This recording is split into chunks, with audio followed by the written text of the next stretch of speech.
সংগ্রামী সাথী বন্ধুগণ, সংগ্রামী সাথী বন্ধুগণ,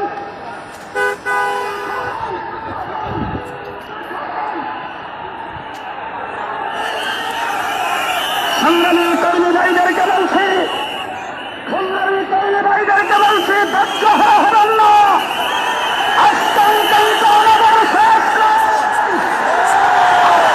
একটা ইট খুলে নেওয়া বলবেন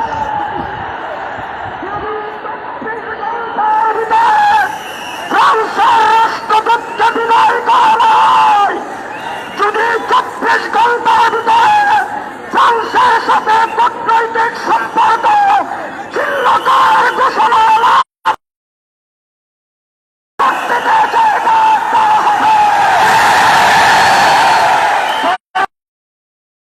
ঘোষণা করা হবে,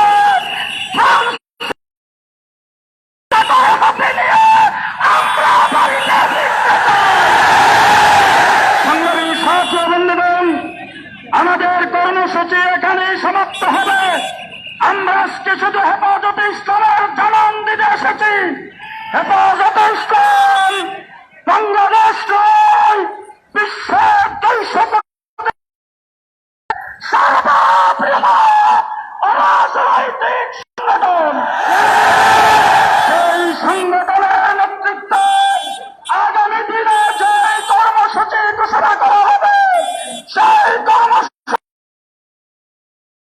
জন্য প্রস্তুত আছেন কিনা? হেফাজতে ইসলাম আল্লাহ বাবুনগরী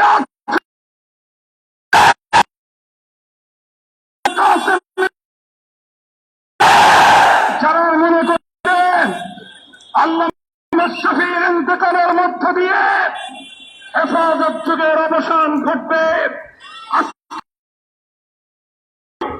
আসাম ঢাকার রাজপথ হেফাজতে ইসলাম আছে।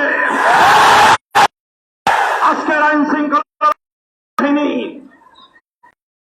থানায় উত্তালের জনতা ভোট থেকে আমরা ধৈর্য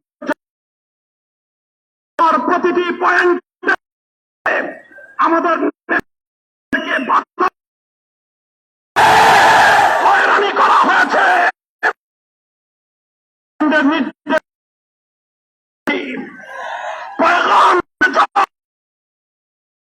আমাদের সাথে কৃত প্রতিশ্রুতি ভঙ্গ করবার চেষ্টা করা হয়, বিদ্রোহের আগুন চলবে। আজকে শান্তিপূর্ণভাবে দূতাবাস ঘেরাওয়ের কর্মী নেতৃবৃন্দ ঘোষণার মধ্য দিয়ে করা হবে। তাই আজকের এই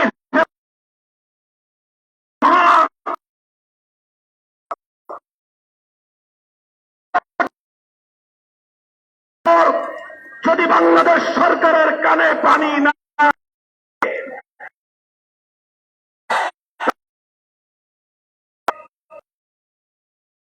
যদি ঘি না উঠে আঙ্গুল পাকা করবার ফ্রান্সের দূতাবাস বন্ধ করে দিতে হবে। ফ্রান্সের রাষ্ট্রদূতকে বহিষ্কার করতে হবে। ফ্রান্সের সাথে কূটনৈতিক সম্পর্ক জনতার এই স্রোতকে সামনে রেখে গুরুত্বপূর্ণ নির্দেশনা হেফাজতে ইসলাম বাংলাদেশের সংগ্রামী মহাসচিব কায়েদে মিল্লাত মুজাহিদে মিল্লাত শাইখুল হাদিস আল্লামা জুনায়েদ বাবুনগরী